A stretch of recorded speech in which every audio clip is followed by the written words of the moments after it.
Coming up on the Rawder Kidula Show.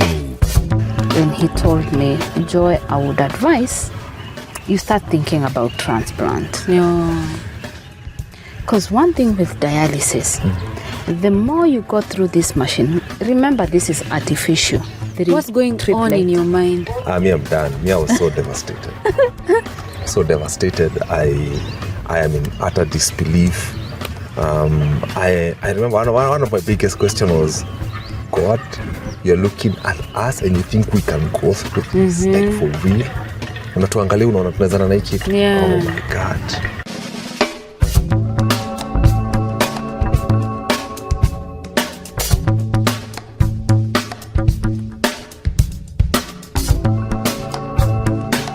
This is the Rawder Kidula Show. Hello there and welcome back to the Rawder Kidula Show. My name is Rawder Kidula Kedaha. Glad to be having these conversations and thank you so much for your support. Thank you for being part of this community. We do this for God, for the glory and honor of God. Having positive stories to do with family and marriage, just to know that it's not a scam. The people who are happily married, the people who are enjoying this thing, and the people who are not giving up on each other. So today I am honored to have celebrities. You're waiting for that part. That's a good one. Do you know Karumbas? That's a good one. I don't feel old. Yes. But I used to listen to Kubamba on Hope FM. Yes, I was on Hope. Yes. And that is where I knew your name, J. Karumbas. And I was just like, wow, those guys are cool. Like, I just want. Then I met you and I was like, oh, DJs are human beings.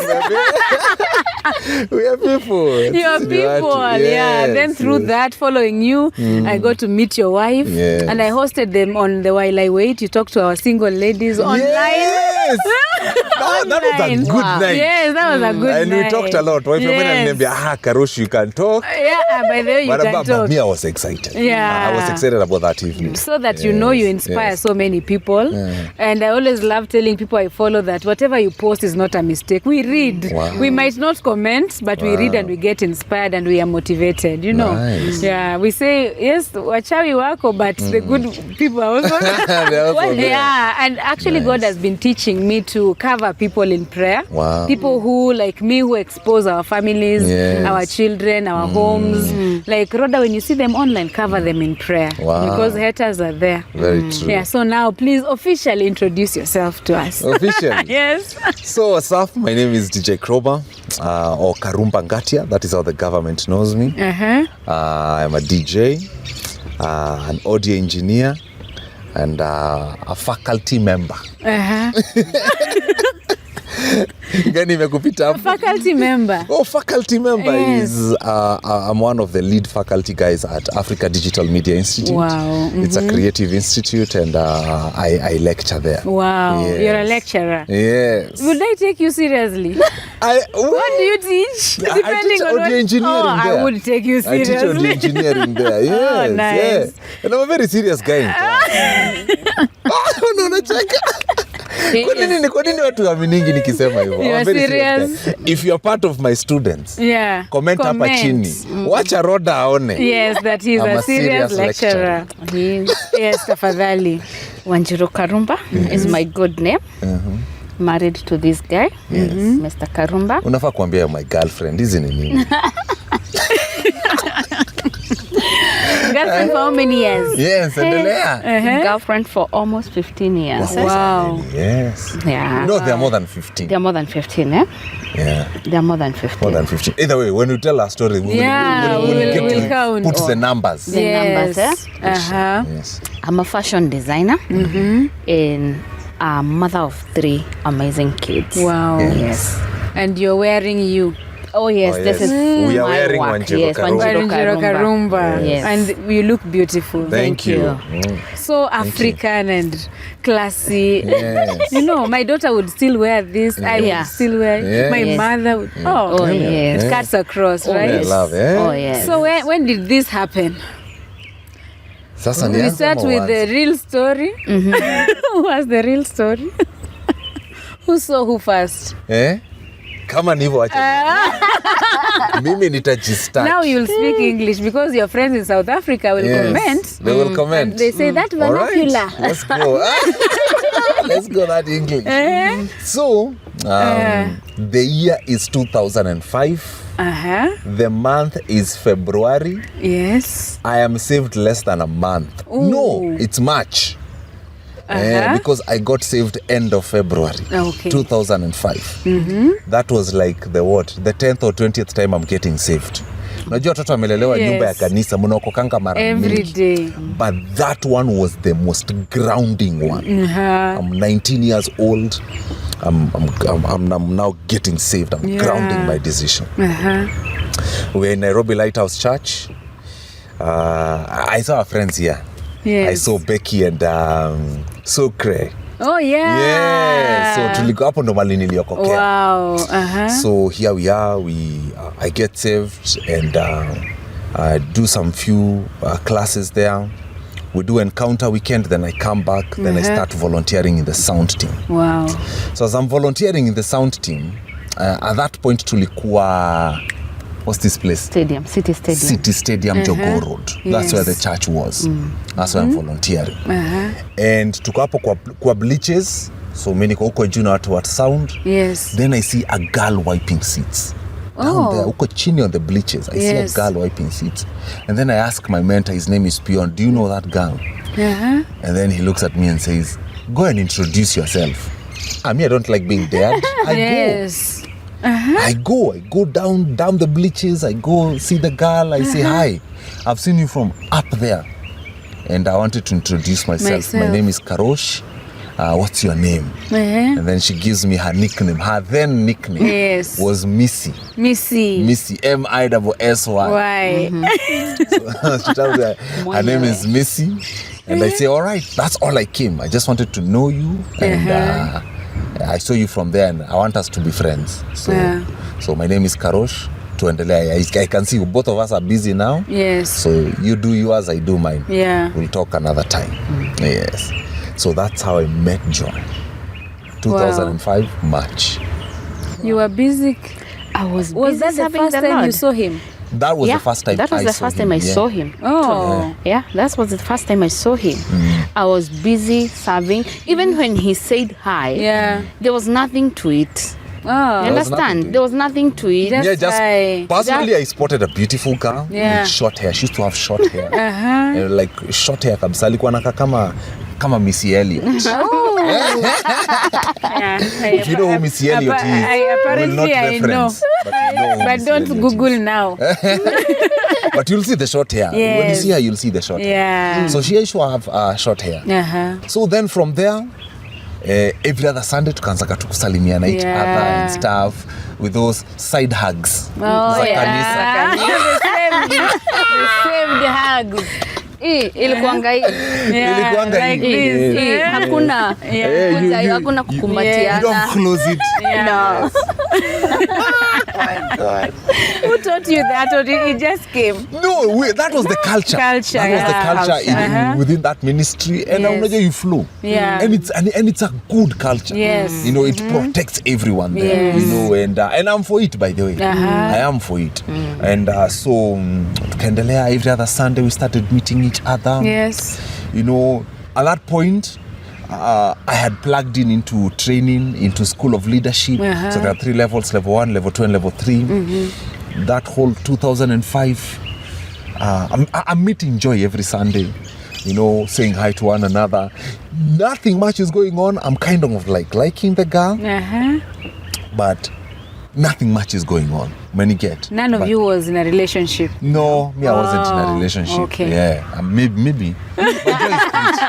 Ude maybe alikuwa nakatiwa. Baito alikuwa nakatiwa. Tusonge. So tukaendelea ikakam 2006. Yeah.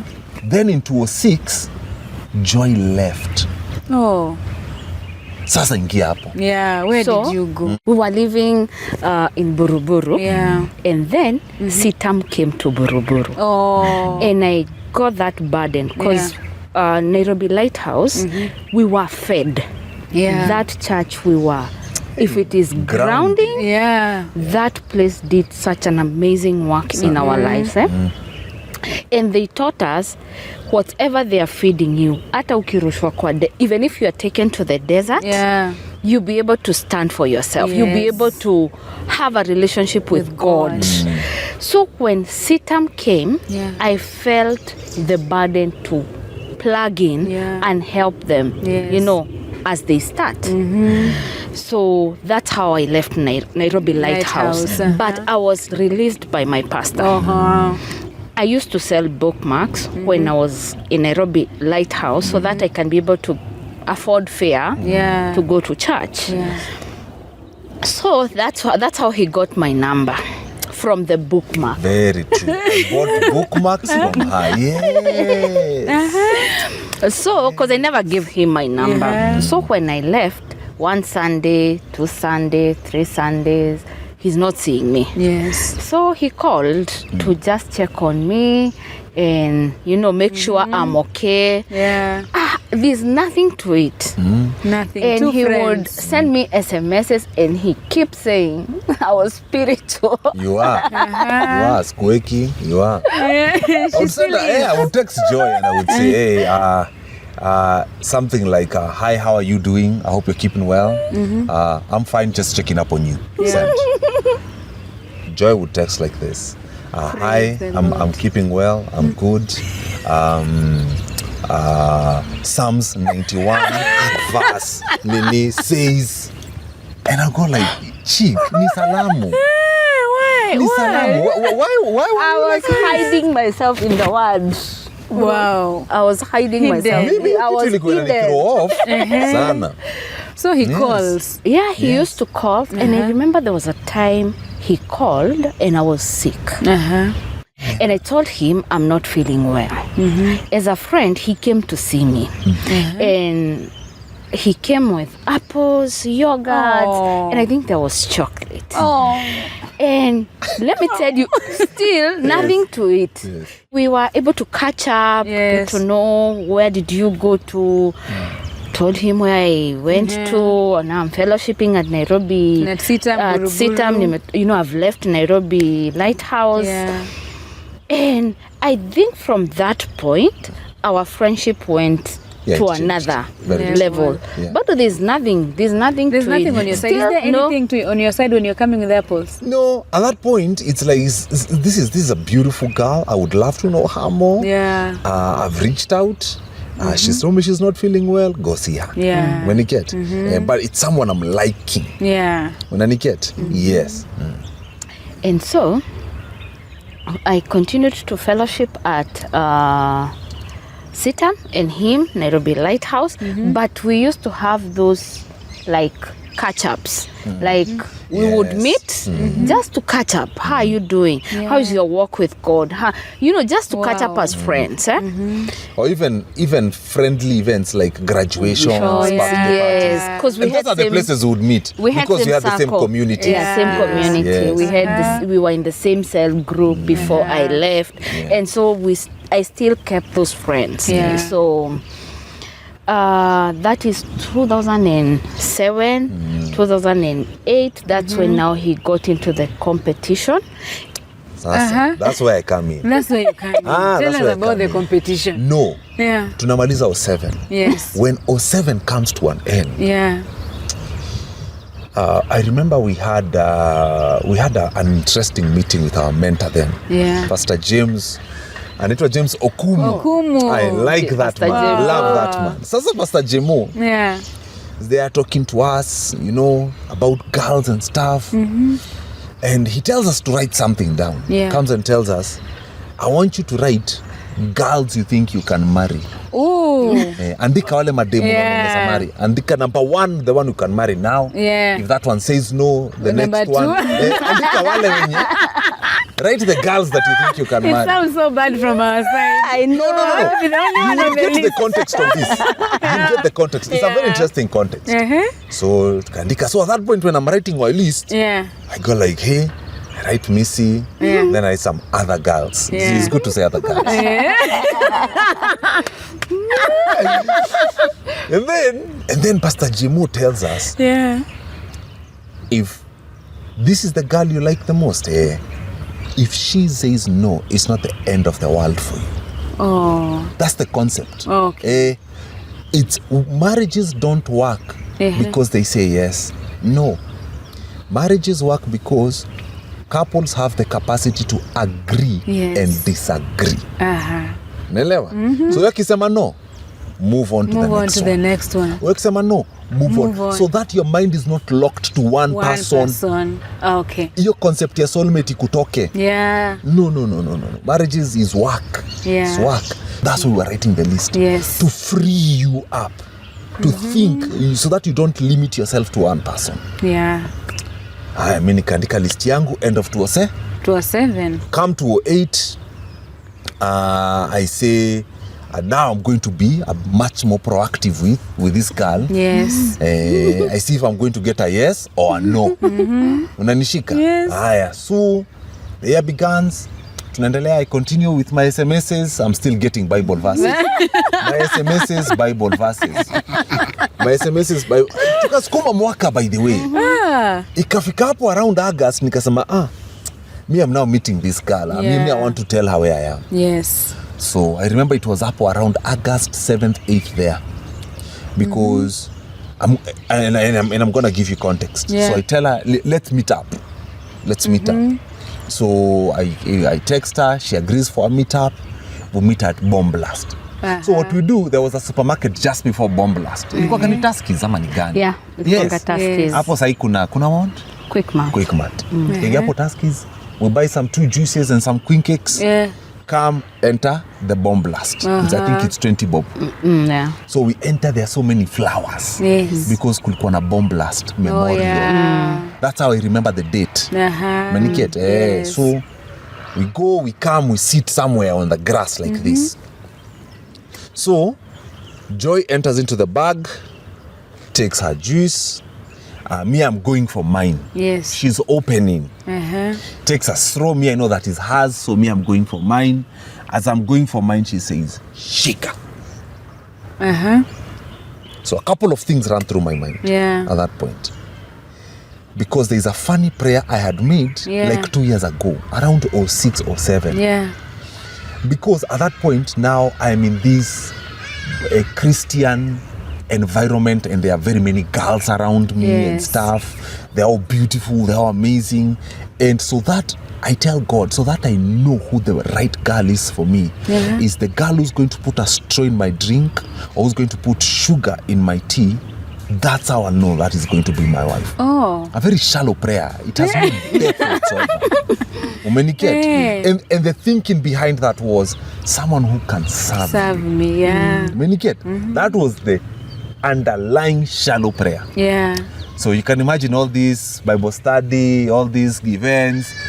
You're just looking for someone. And you're just keen. You're not looking. You're kind of like keen. Yeah. So ni kama Rawder tumepatana na other people. We're hanging out. And then umseme chai ndio ile. So ninajua maybe hayuko leo.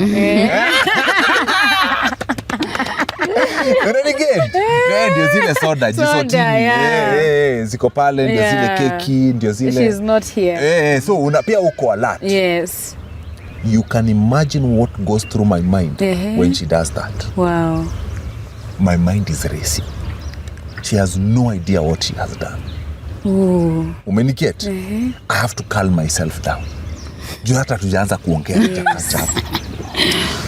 So we sit, I try and keep it to myself. We catch up, how's life, nini, how am I doing, what, how DJing life is taking me, stuff. She tells me how she's doing and stuff. And then once you're finished catching up, I tell her something just happened.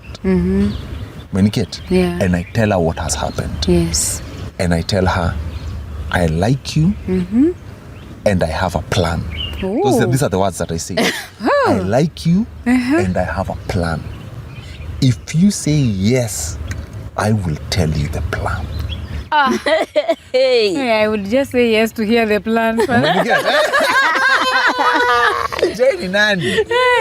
Joy doesn't say yes. No. Joy does something completely different. No. I didn't want to know the plan. Ndio hiyo. Tell her what you did. What and why did you do? Did what you did. Yes. One, the shock. Yeah. It was meant to be, A hangout. a hangout. Yes. Now we are talking about Dating. You were not expecting it. You're not liking him. I wasn't there. I was a very Christian. No. I was a very serious. Joy is being modest. Joy, there were other men who were pursuing her. She's just being modest. She wanted to go and them pray more context. about it. Yeah. Because there were other men pursuing her. Oh. And there is context here. Yeah. And Joy is being modest. Let me give you context, then she will give you the answer. Joy, at that point, you see, this is 08. Yeah. So that is 06, 07, 08. She's been serving at CITAM. Ooh. So Joy was a high-ranking youth individual in that ministry. Yes. Menishika. Yeah. Joy was such a high-ranking person. Yeah. Ali preached for 3 services on one Sunday.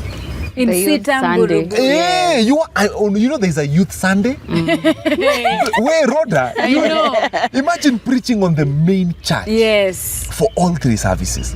So I want you to understand how high-ranking Joy was in her church. I have now understood. So there were so many men pursuing her. Actually, I remember after preaching that day, there's a guy who came and Get more told me, context. Yes. when you are preaching, God spoke to me.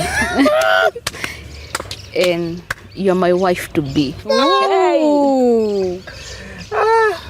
Mungu wangu. And then there is Karosh. So, and I know you do understand there's a season in a girl's life when now there are very many people seeing you. Especially when the real one comes. Yes, there are very many people seeing you. Yes. There are many people coming, approaching you. And I think because of, I don't know whether I was serious. Most of the people most of the people used to approach me in the biblical way. Oh yeah, God the biblical, has sent me. God has sent me. It's the because Bible of those says. Bible verses. if all the other guys were sending you messages and all of them were getting Bible verses, high chance they all responded with the Bible. Yes. Thinking, isn't it, Rhoda? Yes, that's the way to get her. Now let me come with God has sent me. Go on, babe. And Abraham was sent To the land that he did not. Joshua was sent to go view the land. Yes. It's time to pursue, Yeah. Anyway. It was the men watching. Yes. Aki msitume hizo verses. Unless the Spirit leads you. That's what I'll say. Because I am catching up on you. I'm not looking for a Bible verse. Yeah. But either way, it kept you. Yeah, very true. Very true. So after hearing that, to me it was a shock. And I told him, I've heard you, but I'll pray for God to give you a wife. Honestly, that's what she told me. Yeah. I'll pray with you to get a good wife. To get a good partner or a good wife. Oh. That's what she told me. Yeah. To me it was too much. Yeah. I went like, remember what Pastor Jemo said? Number 2. Yeah. It has, no. You have to get a clear no. So when I heard that, I was like, she hasn't said no. Oh. That's what I picked. Wow, that's good. It was not a clear-cut no. And I'm going to reference this. There is a girl I liked before Joy, and I approached her, and she said a clear no. N-O. A complete And she sentence. said, Karosh, I am not there. No. When you get? Yes. Joy tells me that it is not a clear no. I don't give up. I don't. We leave each other. I continue sending my texts. Continue checking up on her. Bible verses. In fact, EO 08, Situko Hope. Yes. We are playing on Friday nights. Yes. I had told all the guys at Kubamba, There's this girl I like, and it's like she's keeping me packed. Yeah. And before the show ends, we used to joke about her. Yeah. We say, DJ Karumbas, bado umekuwa parking. And I'm like, manze, bado tuko Na nasikiza. And she's listening. We're not saying her name, but she knows it's how we... Then mwenye meka the person Mwenye meka DJ Karumbas parking. Mwenye meka DJ Karumbas parking. Yeah. You know? And it was very uncomfortable for her. Yeah. Oh, yeah. Because her, she would interpret, now the whole world knows it's me. But we are not saying her name. So we continue this messaging phase. Then I enter this DJ competition. Okay? I enter this beer-sponsored DJing competition. 3 months down the line, don't forget, I'm still SMSing. Tunatumiana tu hizi messages, me I'm still getting my Bible verses. It's a beer sponsored. It's a beer sponsored. It was sponsored by EABL. And did she have issues? Before he went entered. for this. Mimi nilimwambia. Yeah, we had a meeting. We had a talk about You're it. still friends. We're Yes. still friends. And I Okay. said, I'm entering this competition and I'm playing gospel music. Oh, nice. If I am thrown out of this competition, so be it. And I even remember telling my mentor then, DJ Moz and Akina Njugush, and I told them, and Did it have, I told Pastor Jemo, I told Leon, my spiritual mentor, I told all the men that were watching over my life, I'm entering this thing and I'm playing gospel. If anything changes, I'm dropping out of this thing. Yes. Well, nothing changed. And I told Joy, because nikadem nilikuwa nakatia. So we go. That day on the finals. So the finals are happening at night. Yes. On a lunch hour like this, we meet up with Joy. And I tell her the finals are tonight. Yeah. And I tell her I'm going to win this competition. I spoke and I said I'm going to win this competition. And before I win this competition, I'm going to tell you one thing. Yeah. My position still stands. Oh. Okay? Yes. I never mentioned about it again until that day. That's today. This is months later. That is December the 27th, 28th. I mention it and I say, my position still stands. And I want you to know that. Sasa, what was your response? Yeah. I think I didn't say anything. I remember you wished me the best. Yes, And stuff. and we prayed about And we the prayed, competition. yes. Yeah. Because even us, we were leaving And I for remember I youth prayed for camp. her. Yeah. Yes, because we were leaving for youth camp Yes. to Mombasa that night. Okay. So, Yes. and No actually, response. another thing you said, Yes. you said, then whatever I will get from this competition, Yes. we are going to serve God. God. I remember Together. Wow. that. Very true. So I'm like, Yes. any bombs, eh? Yeah. Bombs. Wow. I can't even remember So- saying that. That's a good one. That's a good one. I like it. He made sure, and let me tell you something. Yeah. I've forgotten. Every time I would meet with him, Yeah. after we are done with our meeting, he would take me to bus station, wait for the bus with me, Yeah. wait for the bus to be full Yeah. until the bus goes. That's when That's he when will he's leave. a gentleman. Yes.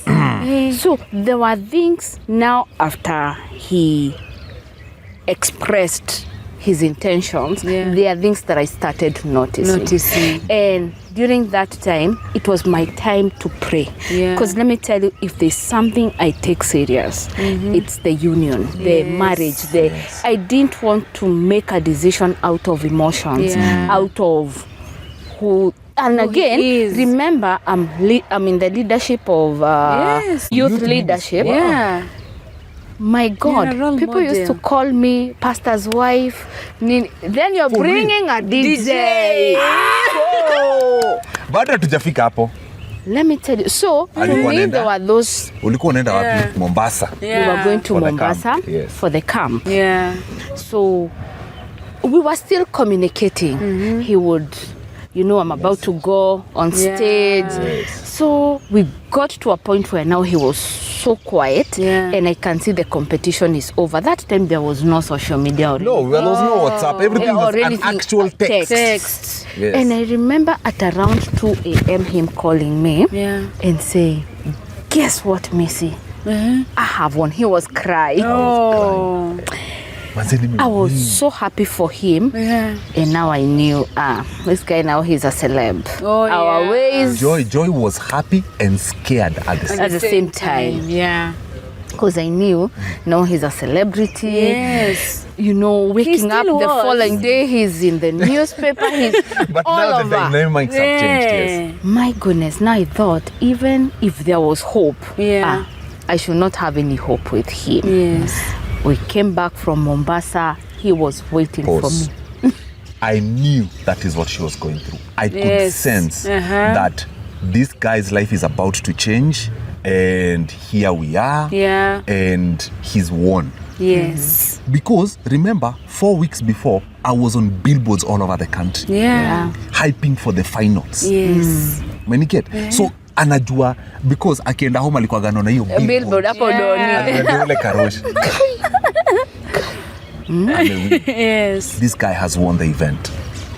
Once we get to that place, I knew that's what she was going through. Yeah. So that whole week in Mombasa, I kept on assuring her. Just kept on saying, by the way, I just want you to know, the plan still stands. Yeah. Okay? I haven't changed my position. December comes to an end. Enters January. January was very hectic. The next time we were meeting, I even remember the date.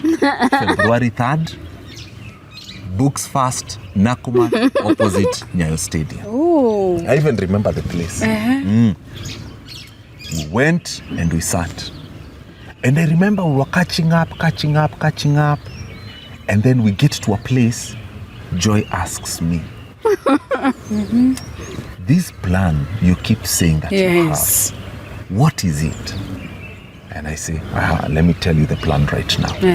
If you say yes to me right now, I'm going to marry you in the next, ilikuwa 2009, I'm going to marry you next year. That's what I said. If you say yes to me right now, I'm going to marry you next year. Joy comes with the next question. When? Unasikia? Then me, I say, April next year. Then she says, April is too soon. Then I ask her, when do you want to get married? And then she says, August. And Kidula, I'm telling you, my friend, from that day henceforth, Yes. every other date we had, we were planning for the wedding. That was a yes. That was there. Wow. Akasema, we are on. And we are on. Let's do it. Wow. So what Let's made do it. you say yes? That's a very good. That's a very good question. When he And came, reference why you said no to the other men.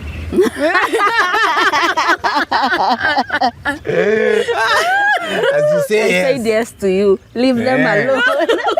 No, other girls have to hear this because it will help them. Yes. Yeah. I took time. Yeah. I took my time. I talked to my mentors. Yes. I shared, what I'm going through. And remember, there were other guys. Yeah. So good I problem. really wanted to make sure Yeah. the decision I'm making, I've heard from God. Yes. This one took me to places to go pray and fast. Oh. You understand? Because marriage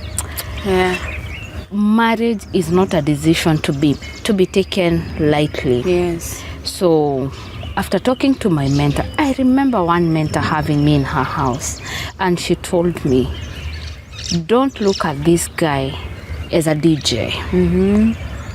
He's a minister. Yeah. And as people have that perception of a DJ, that DJs, there's that stereotype. Yes. Stereotyping of DJs, they are like this, they are, they have this particular character. She told me, it's in everyone. If you get married to a banker, if you get even to pastors, Yes. look at his character, look at his walk with God. Do he keep his word? Is he accountable to someone? And she told me, pray about it, but in my heart, I feel this is a nice guy. Yeah. And we went to visit without him knowing that. You remember?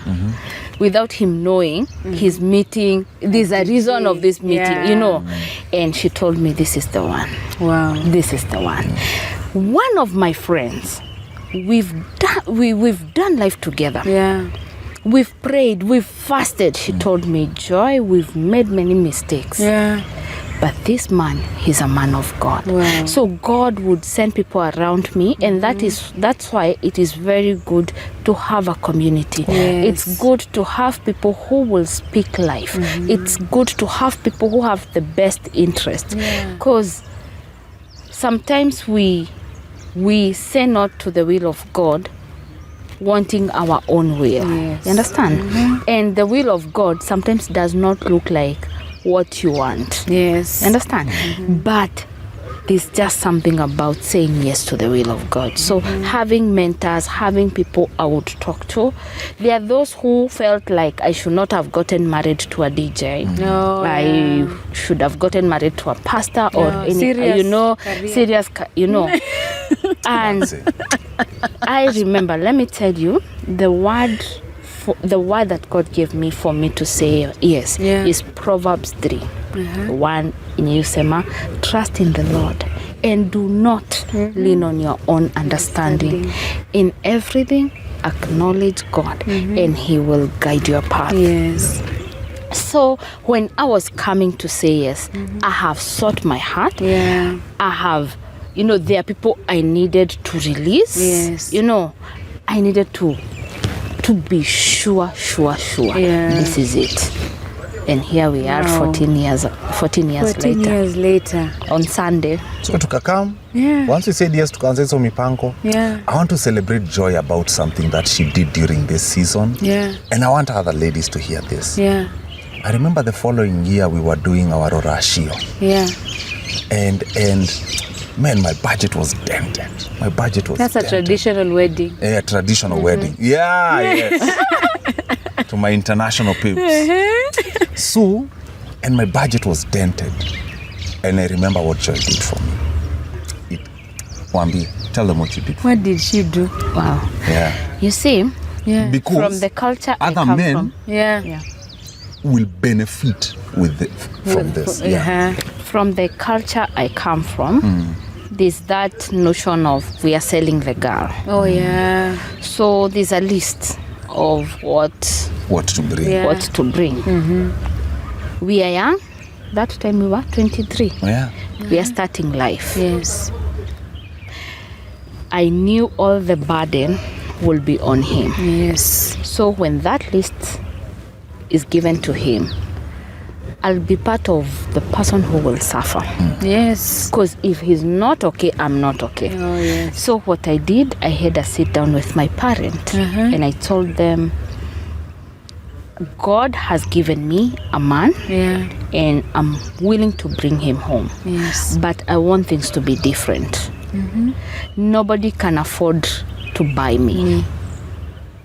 Whatever he will bring, take it as a token of appreciation. Don't let it be so complicated because we are young, we are starting life. We could have decided to elope. Do you know it's true? So it's a great honor to do this and to honor you. So and they listened. They did. Man, Thank God for them as well. They did. They did. The reason I wanted her to share this story is I've seen what other men go through during this season. People break up during this season. Or the guy comes up, one way or another comes up with the money, but they never set foot in that house ever again. Because they know, situlinunua msichana. Huko mimi usiwahi niambia niende tena. Unaniget?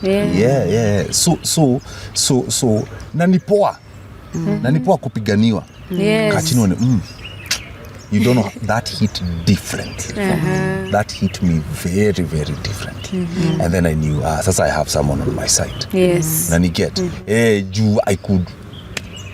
Nice. Now we are on. From there, tukaendelea na mipango za harusi. We did our premarital classes. Those classes are good, man. Anyone out there planning to settle down, my friend? Go for those. Pay attention in the class. Go for that's went there, but we are looking for flowers. So do you have colors? Hey, manze. Can you imagine? Very true. Chapa hizo class. Another thing we highly advise people is if you can afford, do therapy together. Because you get to understand people's past. Your past zinapatanga wapi mbele. Kwa ndoa. Tuendelee. Sisi hatukufanya. but hizo nini litusaidia premarital yeah. So you get married. Were you were a bit prepared for marriage? We can say we were very prepared for marriage. So we get married, start life, move into Doni.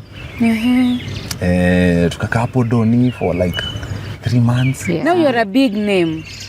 I am. No, my name is growing. It's growing. I became big, I would say maybe around 2012 there. So I would put it around 2012. Yeah. But within the Christian scene, people who consume Christian music knew who I was. Yes. You know, it's just like the way there are artists that within the Christian scene you're known. But now getting to a place where both unsaved and saved know you, that's a different ballgame altogether. And I remember one of the things me and my wife decided when we got married is we are not getting a TV. Yeah. We are not getting a TV. And so when we got married, I'm smiling because I want my husband to watch this. There are a couple of things we did. One is we never went for our honeymoon. What we decided was these resources that we have, let us start life. Wow. Aki, for real, we decided we are starting life. Menishika. And so we said we are going to get this, we are going to get this, so we got things that we needed for just taking care of 2 people, so just me and her. And a radio, and we got a radio. Back then there were no boom boxes. It was radios. And we began. And the first tukaka 3 months. That's tuliona September 3rd. September, October, November, December, January, February, everything changed. Because my wife at that point is used to us every Sunday going together to church, sitting, stuff, then boom. February, everything changes. I get a life-changing contract to go on KTN every Sunday morning. When you get life-changing good job, It was a big deal, but it was a huge challenge. Yes. It was a big deal because here we are, tumepata hii TV show. Na my wife is used to a certain lifestyle. Now that lifestyle has changed within months. And she understood it's work. You know, this is the work that has come. Because when Joy met me, none of us ever saw gospel DJs going on TV. There was that aspect of, will this thing ever go to that level? Well, Kubamba had gone on TV in 2010. Actually, technically speaking, the whole of 2009, 2008 and 2009, nilikuwa Kubamba. Umeniketa? So tukicheza hapo FM, 2009 Kubamba went on TV on NTV on Crossover 101. And I was DJing there. And we were all DJing there on the house because even the media house walikuwa naona these young people here, gospel will never go anywhere. Nini. So everyone there was DJing for free. We were all DJing for free because we just knew that let's get this word out there. Unaniketa? Na tukafanya a whole year on NTV for free. Unaniketa? It was until those numbers started coming in. Then Citizen went like, wait. These people have numbers. So Kubamba, they were snatched from NTV, boom, all the way to Citizen. That's when the scene went commercial. Other than that, 10 years in that between 20 minutes, I started DJing in 04. That free. Was ministry, my friend. So the job comes. The industry is now commercializing. Out of that phase, Mimi the following year, that's when my door opened up on KTN. So for the 2 of us, it hits my wife differently. How was it for you, by the way? It was tough. I was so happy for him. He's going on TV. So you can imagine, for her context, it's not only for my wife, but all other DJs that are playing on Sunday morning. But now before we used to go to church together. Now here you are on Sunday, you have to go to church alone. And remember, the following year, that is 2010, 2011, you went on TV? 2011 Feb. And we don't have a TV. So I won't say. No TV. And your husband is on TV. And he's on Yeah. TV. It was a decision. Actually, it's 2 And years. Yes. Oh, you The didn't whole buy of because you all- got a job? No, Because the other days tuko pamoja kwa hao. Yes. Hatununui TV. he's on TV for one day. One day. for one So day, it's not going to make us Change that The decision. beauty of not having a TV, we had time to talk. Yeah. You know, somebody's not, you're not telling someone, Ibu, stop, I hear the news. Yeah. No, there's I'm nothing. watching You know, a movie. If you guys disagree on something, you have to talk. You have to talk. You don't have a There's no choice. escape. Well, I'm watching a movie. highly, Wait, all the couples no. watching highly advise the first 2 years. Or even now you Kindly can throw be it away for a year. Or kama mko na hiyo luxury, Yeah. uweni na TV room. Oh, It's yeah. not in the sitting room. Or bedroom. You know something? Si hata tuna TV bedroom. I don't think we Somewhere will in the ever. bedroom. Mi siwezi weka. Siwezi. That one will. If phones should be taken out. These things are already a distraction to us. Yeah, enough. Tuweke TV. Nonsense. She was sharing Go how on. it was. Yes. Yeah, so it was so hard. It was so hard emotionally. I'm happy. I'm like, now I have to go to church alone. And we had to look for a way of him being now spiritually fed because he's not coming to church. And that's where Watetezi came in. The man he's doing life with. Yeah. And with time, you accept the season. And it was a long season. many years. Yeah, 5 good five years. good 5 years. years. 5 good years. Yes. It was hard. Accepted the season, and I told God I would not want to be the barrier Yeah. or the reason why he I when remember he her praying go that. Yes. on air, there's a barrier of him ministering. Yeah. I'm releasing him. Yeah. If that's the way you want to use him, use him. Wow. And he and had my blessings. I remember how my mind shifted. I remember when I entered TV, I had very shallow goals. My goals were, let me play the best music the best way possible. Let me become the biggest DJ in the country. Those are the 2 shallow goals that I had. I think God alikaa akasema, so let me answer those ones. Yes. And in 1 year, by the time nilikuwa nachapa 2012, Yeah. we could feel the shift. Yani, we could feel the shift. I used to be a guy who could walk out easily and people would not recognize me. I could feel TV just does something to you. Yeah. And I remember at some point, I can't remember who sat me down and told me, it was Ndiema. It was Ndiema. We were just having our pre-production meetings. And I remember Ndiema telling me, people are now not watching you for DJing purposes. Yes. They are now watching you because when you open your mouth, you have something to say. See. Ooh. And that flipped me. And I went like, I have something to say.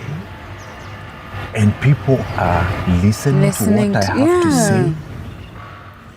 Wow, that just changed how I viewed TV from that point henceforth. I would not only prepare the music, but we would prepare what we have to say when we go on air. These are the topics. I would research about these topics. I would Google, I would read articles. So that by the time I am opening my mouth, you know, when Diema says, what do you think about this? Yes. You have some. I have something to say. When you get, and that was our biggest niche when we were on TV. Yeah. When you get, and so we did that.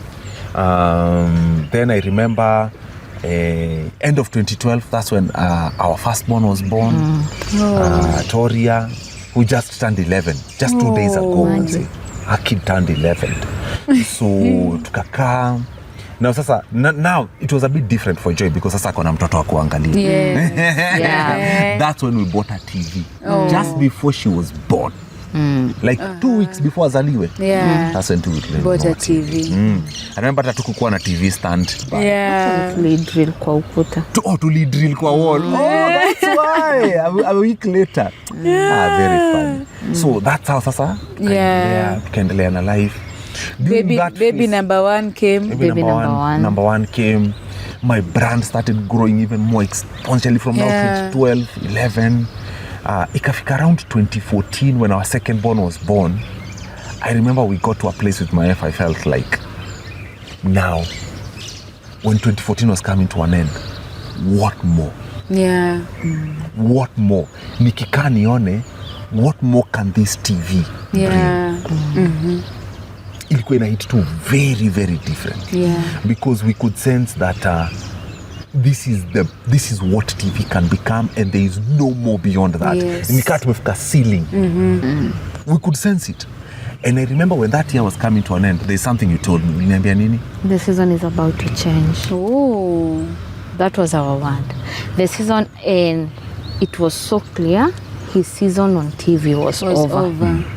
And God wanted him to concentrate on something else. But at that time, we didn't have the details of the next.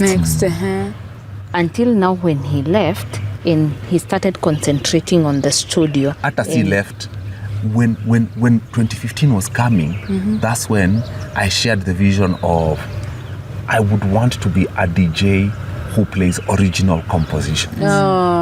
Like when I'm playing, I'm just playing the music I have produced. And I remember we started setting up the studio in 2015 before I left. And in August, when you look to August TV, I remember we had acquired everything, and God bless my father if he's watching this, really came through for us in setting up that studio. The moment we had everything. And actually, before he left, before you left KTN, 3 weeks before, God spoke. It is time. It is time.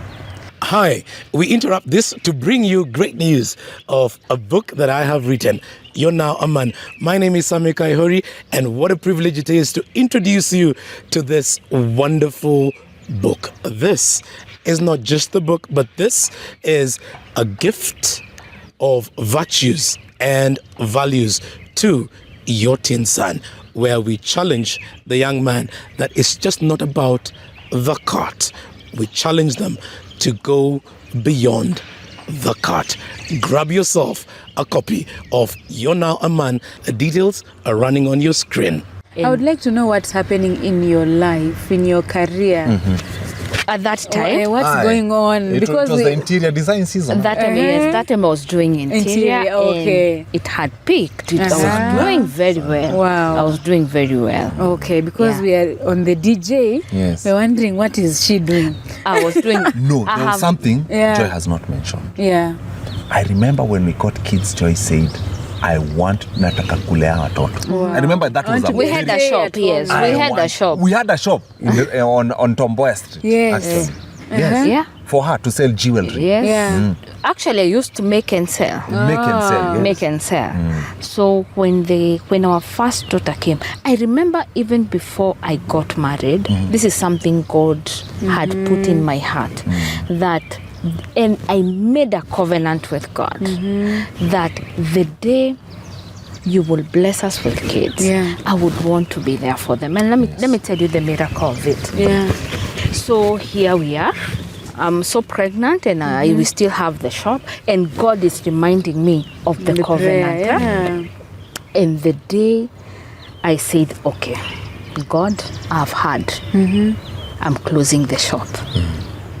Do you know, 2 weeks later, my husband was called. Wow.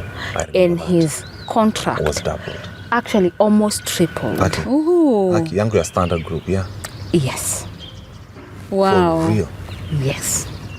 And so I knew It was I will concentrate with the kids. But remember, because he's on TV just on Sunday, I didn't want to lose my purpose. Yeah. So if he's home and there's someone to help, he'll stay with the kids, go do my work. There's something we're not telling you there. Yeah.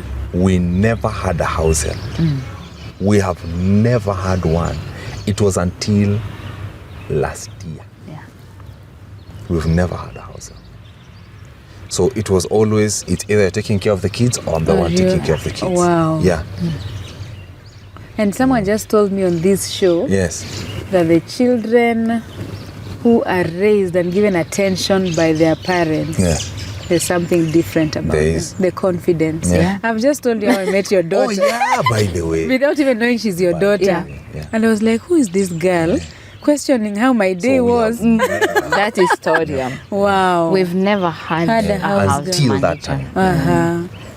So it was always, if on I always knew on Sundays I'm working, Mondays Joy is out, so I am with the kids. So we were always shifting responsibilities. And then during that time, Joy's smaller sister Gathoni, there was a season then she came and lived with us, and then that would open us a little bit and stuff. Wow. How was marriage? Marriage was work, man. Marriage has had its season. I would say, what can I say between our first 2 years were kind of tough. They were not that tough either. Tough. I remember one of the mind-blowing things Joy ever told me was, I remember just chilling, and one day she says, "Now I believe that you love me." Oh, no. And I was like, what? Wow, 2 years later. Give them context. Why that hit different for you? Even me did very differently. It's all about background. How we grew up seeing marriages. And now here you are. Yours is so different. So you didn't know what love is. So you learn on the go. And that's where it came from. Does she get mad? She's so polite. She does. Joy does. She's so polite. Joy does. And kind. Joy does. Joy, we all change. I can confidently say the girl I married is not the girl I have now. Joy ni mse alikuwa gana kasirika na shout. Ama na bang doors. This one. Oh, you don't do that anymore. I remember you don't. I think after 2 years things shifted in our marriage. Kabisa, things shifted. Let me tell you, shifted. When you're used to staying with, let's say, another lady like your sister, now here you are with a man. In your mind, you expect he will think of washing the utensils, socks, make the bed. So I used to get mad. I'm like, you just left you just left. Once I used to have a very bad habit of ninafika home. Ninaka. Then ninatoa socks. Then ninazieka nyuma ya pillow. Without even thinking. Unatoa. And then you put them behind the pillow, and then you continue living. Then a few days later, Joy finds them there. I used to have a bad habit of wearing 2 different socks. And I was okay. Because my mind is, no one will see. Oh, yeah. Just for the record. I just want you guys to say, Leon, Christmas is close. I like Christmas. Oh, Nani Christmas. Yes. I like this. Yes. So, zina match. So, Zaina have to zina match. So much has changed. So kulikuwa gana hizo, our past stuff. Then, kids definitely bring a different dynamic and stuff. And then we enter into that phase of 2015 when we have 2 kids, we leave, then we now start concentrating on the studio. Now, in the studio, see, my plan was to make music. Yes. But God comes with a different plan. And I'm like, God, man. Remember the word, the season has changed. The season has changed. So in my mind, I'm here thinking, let's start making beats, let's start doing this. And I start doing it.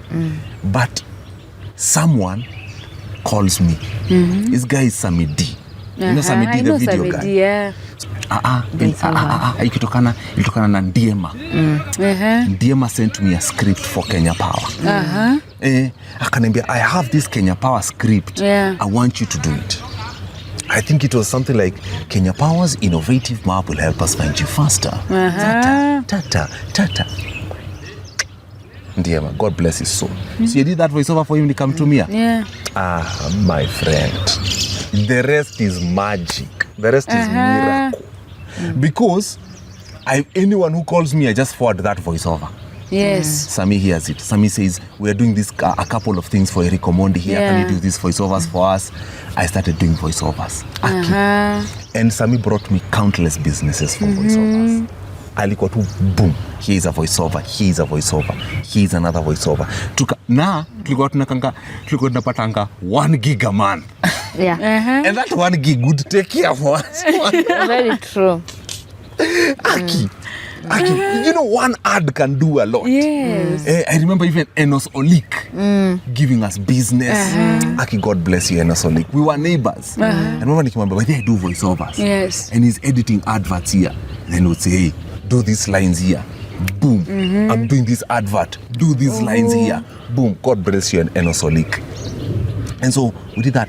But the following year, I would start mixing these ads and I would notice they are sounding good on Kenyan standards. Yeah. But I wanted my ad to sound at a certain level. Joy noticed that stress. Nilikuwa nakama namwambia, ebu listen to this advert. And then I would play her, listen to this other YouTube advert. Yeah. And then she would go like, yeah, I can hear the difference. I don't know what I'm doing wrong. And then Joy suggested, Joy akaniambia, have you ever thought of going back to school? I'm like, sure, later. Actually, my word was, Yes. what if God opens for you a door, you go study abroad? Krisha, go on. Where these ones are made. Yes, where? The ones you are listening to.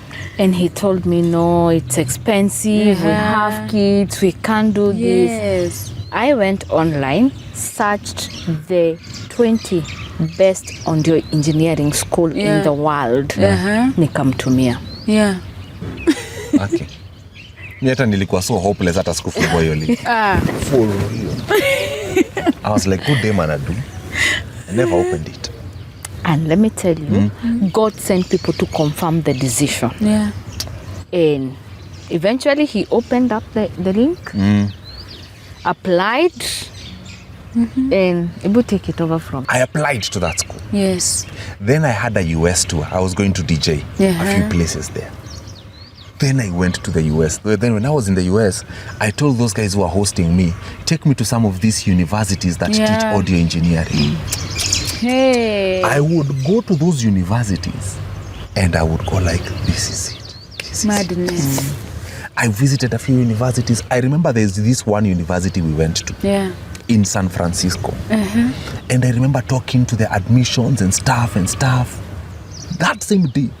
And they said, I think we can sponsor you. Based on the things that you have shared, your experience, you are the right guy to sponsor. For real, we can sponsor you to come here and study. And it's going to be performance-based. If you do well, we pay for the next semester. You do well, pay for the next semester. Akasema, that's awesome. I'll go talk to my wife and kids, then we come. Yes. Akasema, no. We are only sponsoring you. I did not even need to call Joy. Yeah. I said, if my wife and kids are not coming, then we're not doing this. Akasema, listen to me, young man. You know this is a lifetime opportunity. And I'm like, I agree. For real, I agree. This is a lifetime opportunity. I agree. Yes. I have no qualms with that. Education is important. Yeah. But my family is more important than my education. Wow. You know, make sense? Yeah. I am not even calling my wife. Yeah. So because Joy knew my values. My values was God comes first, then her, then the kids, then the calling of God over my life. Yeah. So, see, education is somewhere around my calling. So that means if this overrides these two, it doesn't make sense. I am not even calling her. Yeah. So I'm just giving you the feedback right now. It's a no. If my families and if my wife and kids are not in this mix, it's a no. And that woman was in shock. This African, Black man. this African is saying no to this opportunity. She was in utter disbelief. She couldn't believe what she was hearing. And I remember living there, calling my wife, I got this, and I said no to it. But either way, I'm coming back home. Before I even left, our admission came through for South Africa. The reason we applied to South Africa was because an audio engineering degree in America, Europe, or Australia will cost you anything between 8 to 10 million in tuition only.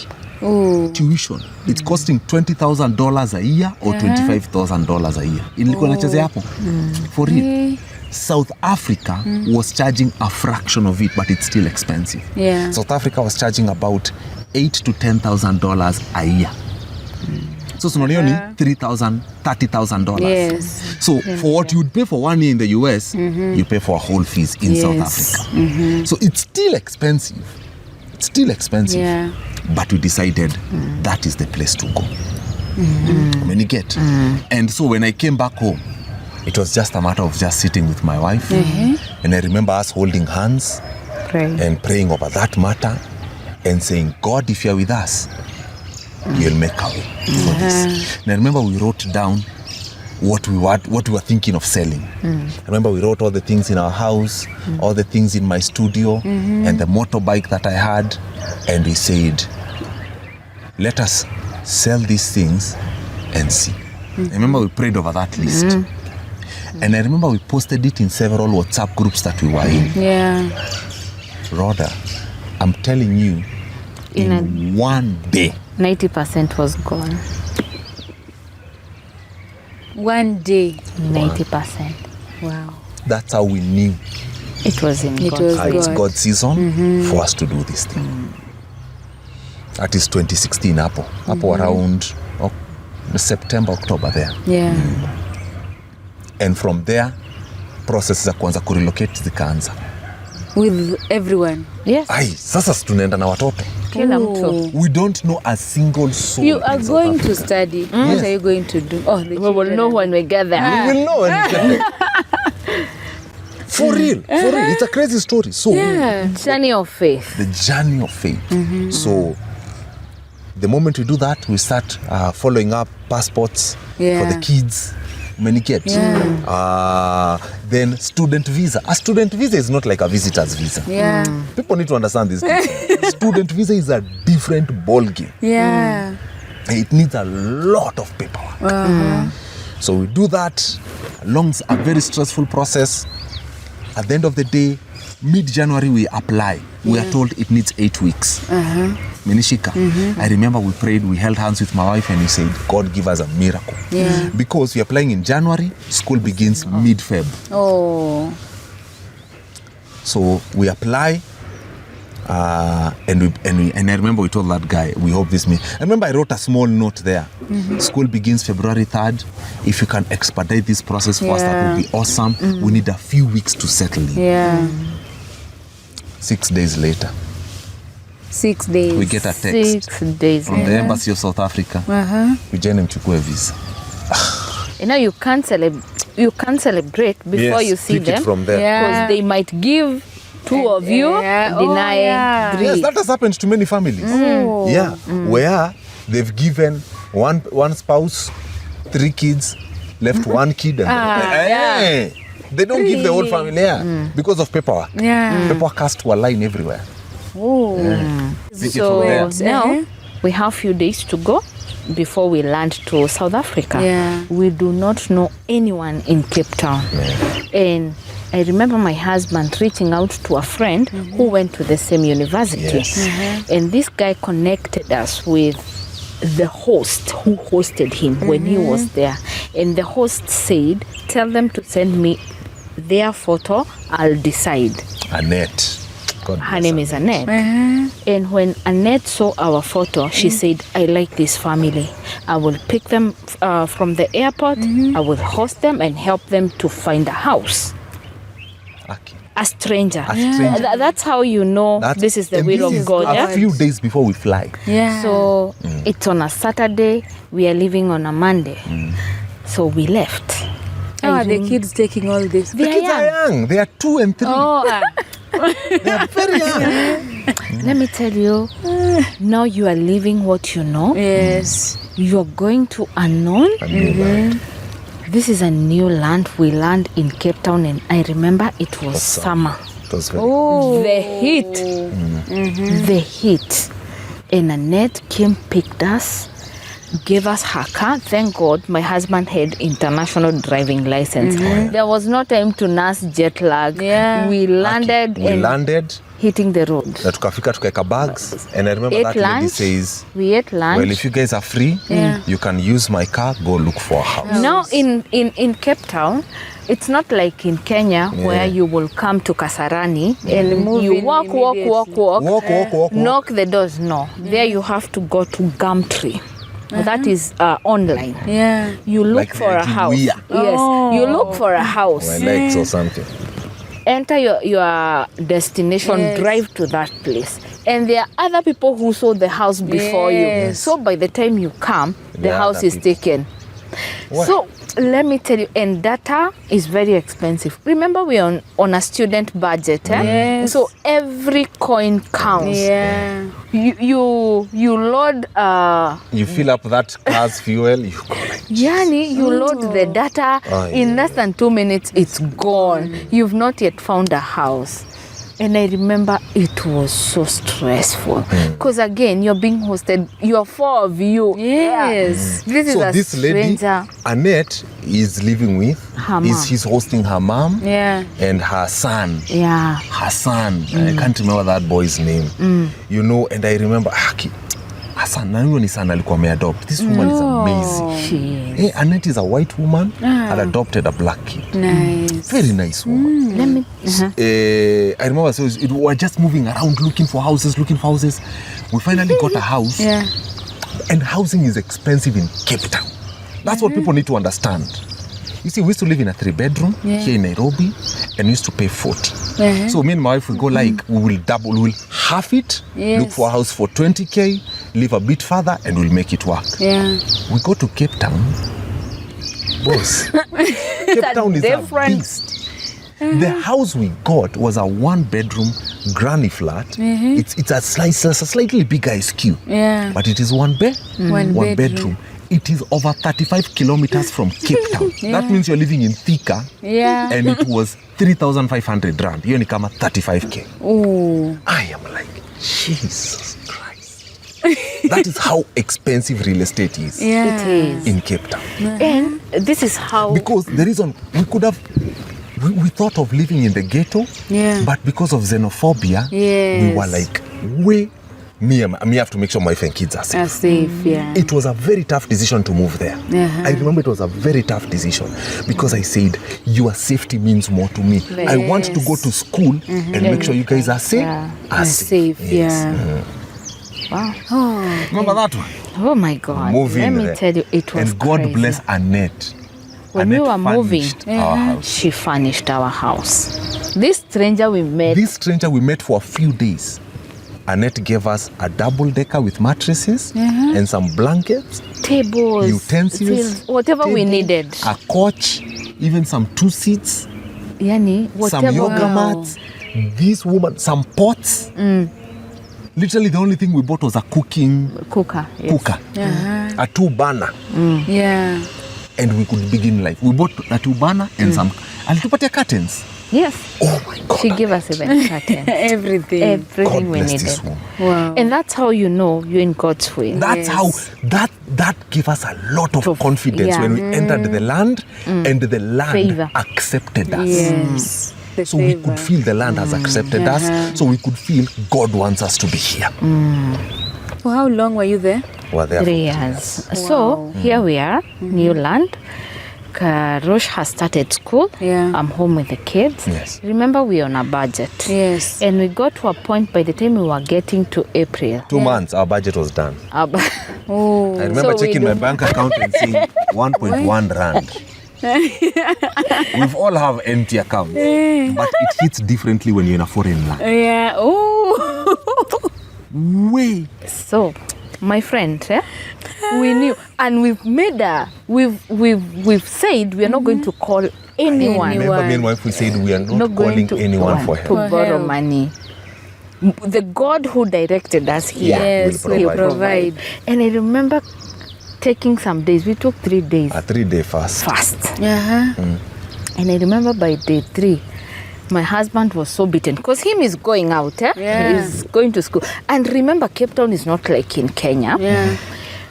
Kenya, let me tell you, the public transport We have a very good is on public another transport level. system. You understand? Cape Town, where you're going to get a taxi. They call A matatus taxi is a matatu. Yeah. They call them taxis. You there. have to walk. And then it's a city where there's a lot of insecurity. So as you walk as you're looking because you don't know who is behind you. And by the time we were day 3, my husband was so beaten. I remember him calling when he was coming from school and told me, prepare for me porridge. I'm so weak. So he came. Day 1, nothing. God has not said anything. Day 2, day 3. Now we are like. Thank God that house, even though it's an SQ, it had a bathtub. So I remember I went, I soaked myself in hot water and nimekaa. So then what happened, babe, when I'm there? So this is day 3. Day 3. We've not heard from God. Yeah. My husband is there. We had a knock and we are like, we are new here. We don't know people. Who is that? Who is knocking? I opened the door. It is our landlady, pastor. Our landlady The is pastor to our landlady. And Pastor Fortune. Pastor Fortune. And he asked me, where is Mr. Karumba? Yeah. I told him Mr. Karumba is taking a bath. Let me call him. Yeah. And I went, knocked, and my husband came and he sat down. Yeah. And he started encouraging us. And then he went on his... God has not given him peace. God has sent me to bring this envelope. 1,000 rand. That's like That is 10,000 like Kenya 10,000 shillings. shillings. And you're broke. Yeah. Someone gives you 10.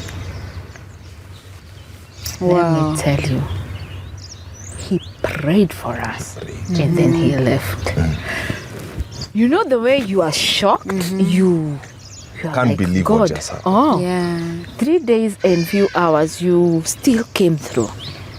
That's how God started now showing us miracle. April, a friend visited from Qatar. Our neighbor. We used to, We live used in to the be same neighbors in estate. Kenya. Yeah. He said, I'm coming. Long story short, the guy comes, says, the guy, Kevo, I love you. The guy comes. So we were neighbors, all living in these big houses here in the city. Yes. He comes and finds us in a 1-bedroomed house. Yeah. And he can't believe what he's seen. So in fact, he came, he saw the big house, and he thought we lived in the big house. big house. Kumbe, he didn't know us, we live in the back one. Our landlord is the one living in the big big house. one. So he comes, we take him to the back, and then he goes like, where? He's in shock, he's handling the shock, he's trying to compose himself. Yeah. Then he says, let's go eat. Yeah. We go eat, it was Riri's birthday. And then when you're going home, he says, let me get something here. And then he goes, runs around, comes, takes us home. Yeah. When he takes us home and he's about to leave, he says, God has told me to do this. Enters his pockets, boom, 10,000 rand. 10,000 rand. That is like 100 Gs. Oh. And then he says, your rent for this year is on me. Bro, without fail, that guy, used to send us 4,000 rand. Our rent was 3,500. He used to send us 4. Wow. For that whole year. When the year came to an end, he told us, my wife is pregnant. I didn't come here, bro, say no more. Say, I understand. Okay, before you now go to Yes. second year, let me take you back. So Karumba has started going to school. Yeah. I'm home. And I'm starting now to feel the pressure of being in the house without doing anything. Because even all the time I was raising our kids back here, I had something going on. Yes. Understand? That maybe when they're sleeping, I'm doing something, or when they're playing out, I'm doing something. And I'm there thinking, God, what do I do? And I knew winter is coming. And so before winter, there's spring. Yes. And spring is very windy. Yeah. No, it's not spring, it's autumn.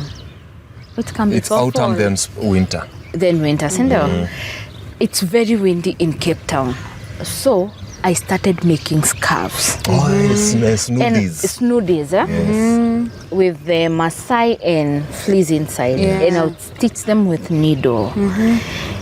Then, and jewelries. I used to make jewelries. Then I went on Facebook. I searched all the flea markets in Cape Town. And I sent emails, because you have to apply. Yes. And all of them responded. So I'm making the scarves and I'm making the jewelries. And we could go exhibit our things. The people who are coming to interview you, they end up buying your things.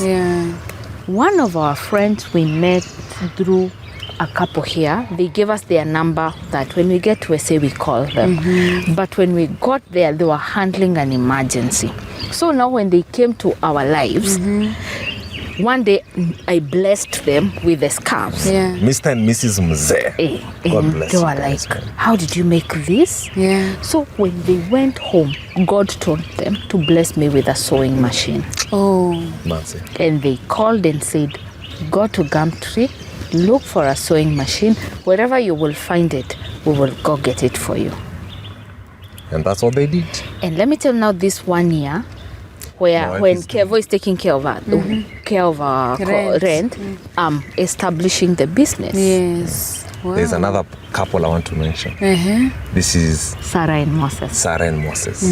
Sarah and Moses, me, I don't know what my mom did to them. But I remember they called and they said, oh, you're a friend of your mom and stuff. They thought we were okay. It is until they realized we were not okay. And that couple, without fail, every single week without fail, they took care of my school transportation And our and our meal. meals for 3 years. 3 years. 3 Without fail. Without fail. May God water this couple and their generations forever. Amen. Who does that? Who does that? Who does that? Without fail. Miaka tatu. And Sarah introduced me to her circle so that I was able to sell them move whatever, products, you Akina know. Pastor Mary and Akina so- Pastor Yeah. Mary. We met amazing. And Amazing now, community. let me tell you how God works. So, there's this lady, her name is Pastor Mary. Pastor Mary, I met her through Sarah. Now through Pastor Mary, where she Used to work. where she used to work. A very huge Now, NGO. Yes. Now those people became my client. Customers. Now you see, God is bringing resources provision. from provision from different places.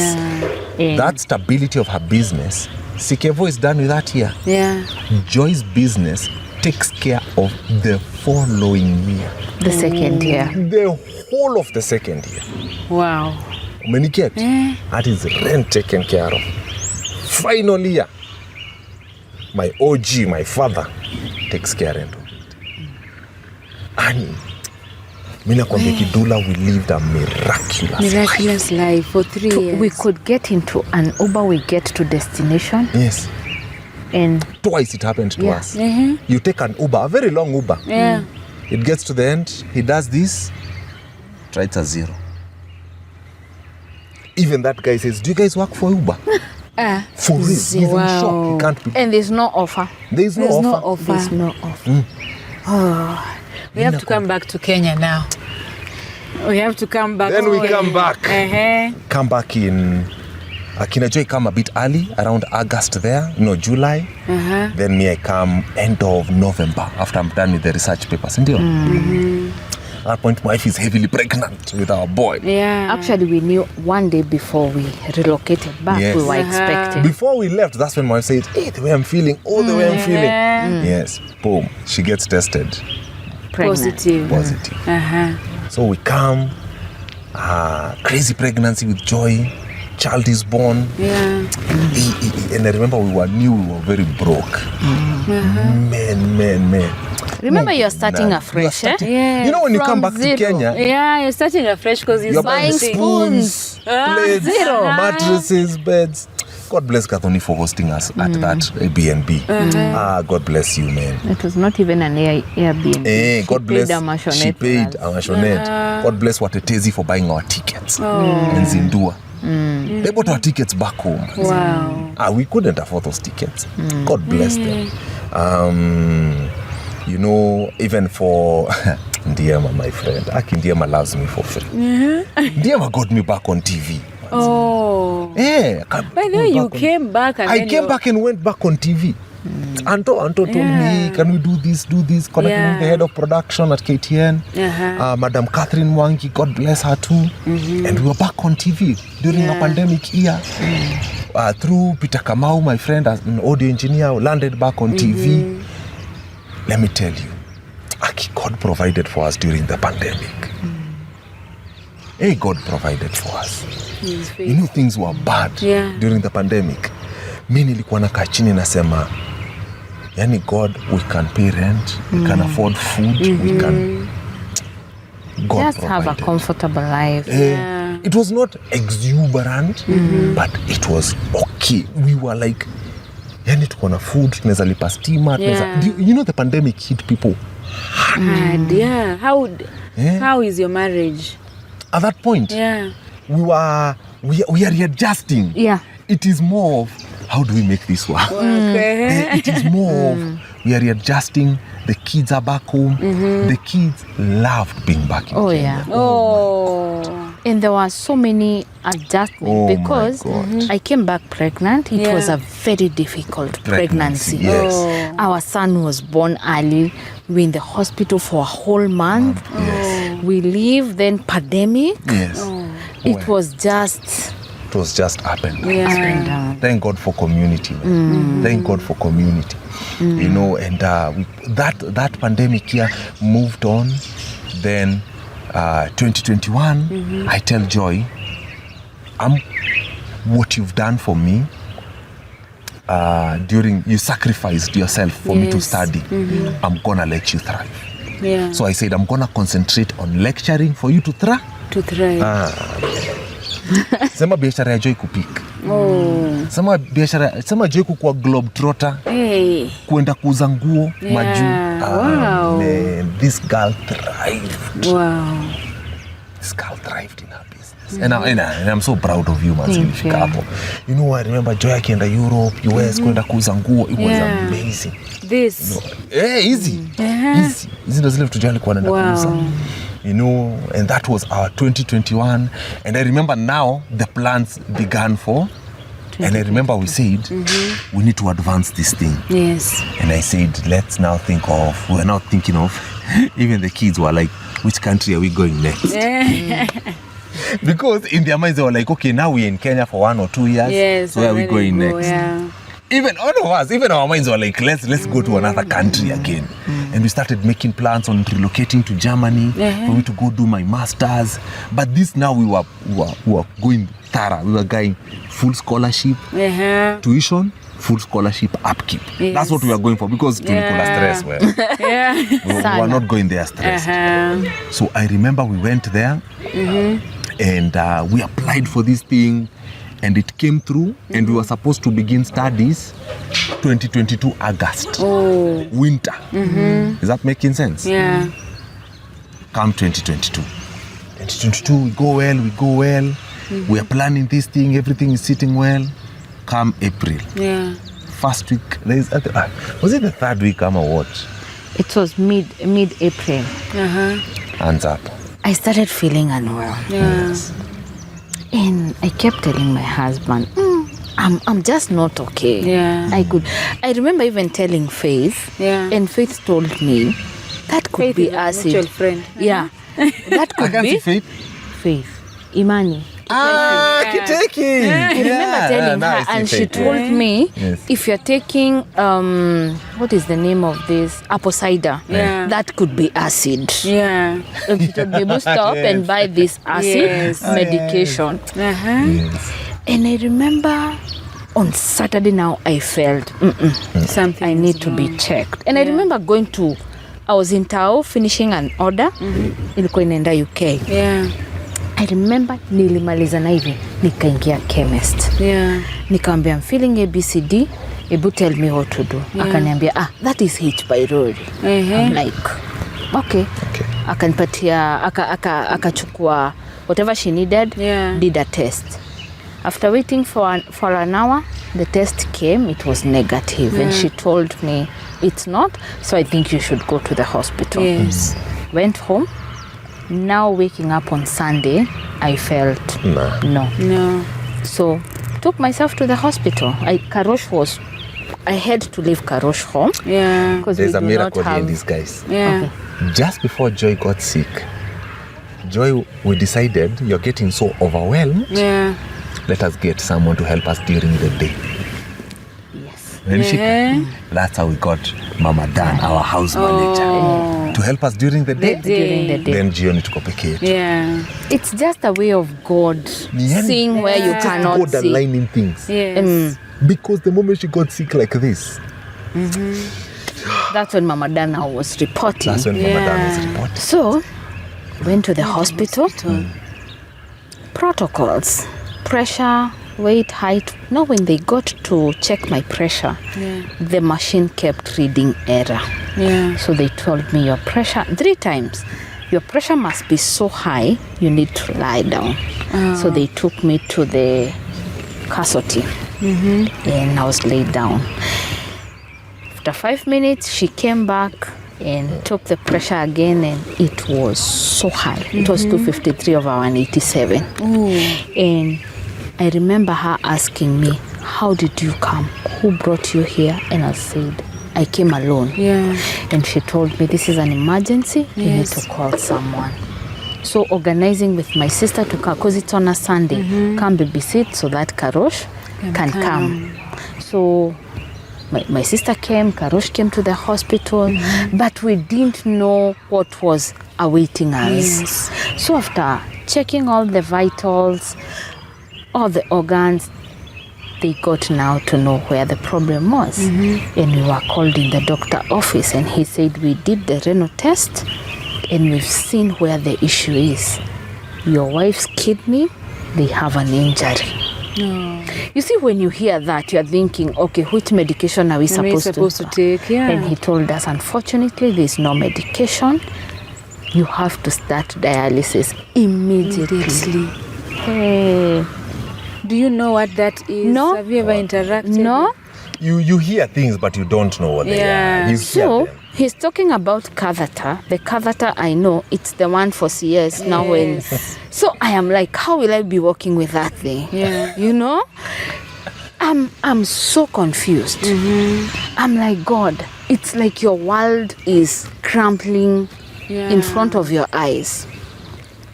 We went outside with my husband, and the doctor is busy now writing the referral letter, because they don't do dialysis in their center, in their hospital. I have to go to another hospital. Yeah. We were given the letter, and I remember we didn't even take that letter. We did. We did. We did. I remember we After went, that, sat down. 2 days later, we went to another hospital. We were confused. Because now you think maybe they made a mistake somewhere in the lab. We thought Let's confirm. Yeah. We went to 3 hospitals, same thing. And now I had to start the treatment. And through a friend, she introduced me to that Pastor Mary. She introduced me to a nephrologist, one of the best. His name is Dr. Mbogwa.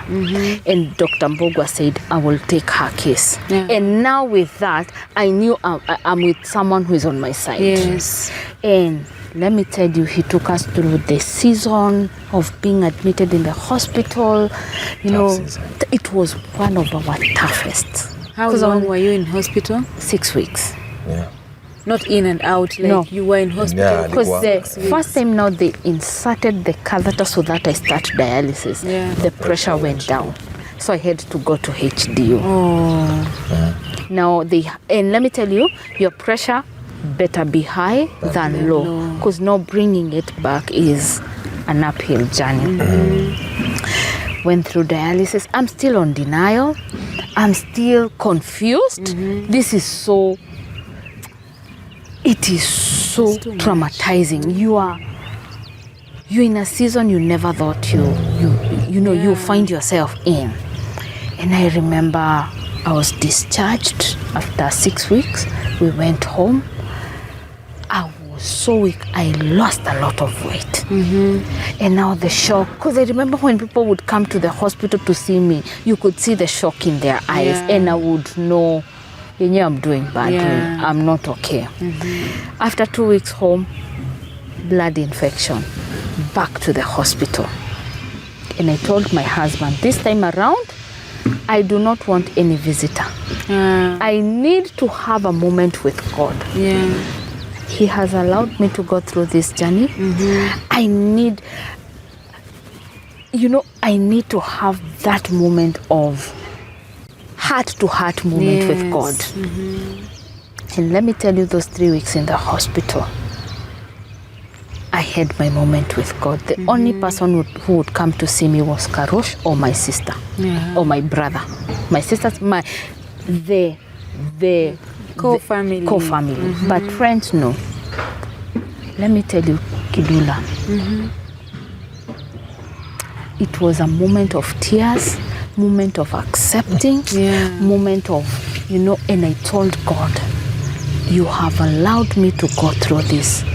Number one, I do not want people to look at me and they feel pity. My journey is different. Yes, this notion of what kidney patients go through, my story will be different because it's not my story, it is your story. You're going to write this story. Number three, I still want to enjoy what I do. Yes. I don't wake up and I'm bedridden, I'm in the hospital all the time. And I told God, this is the last time I'm being admitted. It's true. And I accepted. And I told God, I have accepted the journey with so much tears. Ungenipata, if you praying, crying, the pain, letting go of your own control and allowing God, letting go of the way you thought your life will be to how God has decided it to be. In fact, I remember the time you accepted, you and your sister prayed for the other lady in the other room. And she received her miracle. And she got healed. She was in hospital for months. We left the hospital together. Wow. Aki. I was like, we left the hospital. We left the hospital crying, but her, she left healed completely. With her three. What's going on in your mind? I'm done. I was so devastated. So devastated. I am in utter disbelief. I remember one of my biggest questions was, God, you're looking at us and you think we can go through this, like for real? Unatuangalia unaona tunawezana na hii kitu. Oh my God. So for me, that was really, really difficult. Seeing my wife weak. I remember the first times when she came home, she couldn't lift our son. He's so happy to see me, Mom. And the boy is crying and the boy is wondering, why is Mom not lifting me? I was so she was weak. Very weak. Yeah. Even walking, I would walk holding things. Yes. I was so weak. And this is now adjusting to a whole new place. New season. And then a new season, building new community that you are not prepared for.